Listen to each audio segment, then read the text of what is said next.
வேலை மாற்றம் ஏற்படும், நல்ல வேலை கிடைக்கும். தொழில் மாற்றம் ஏற்படும், தொழில் முன்னேற்றத்தோடு போகும். வியாபார அமைப்புகள் மிகச் சிறப்பாக இருக்கும். லாபம் வரும். இவ்வளவு நாள் வேலை செய்கிறோம், வியாபாரம் பார்க்குறோம்.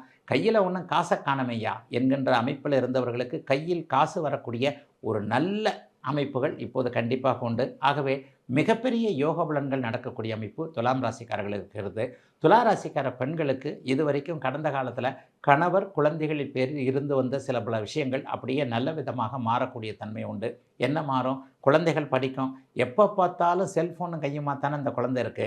இது எப்போ தான் இதை விட போதோ, கேட்டாலும் சொன்னாலும் கேட்க மாட்டேங்குது. இந்த மாதிரியான கவலைகள் எல்லாம் அப்படியே தீரக்கூடிய அமைப்புகள் நிச்சயமாக உண்டு. 6, 8 சுபத்துவமாக இருக்கிறதுனால வெளிநாடு, வெளிமாநிலம் போன்றவைகளுக்கு போக வேண்டும் என்கின்ற எண்ணத்தில் இருந்தவர்களுக்கு போவதற்கான பாஸ்போர்ட், விசா போன்றவைகள் கிடைக்கக்கூடிய தன்மைகள் இப்போது கண்டிப்பாக வந்துவிட்டன.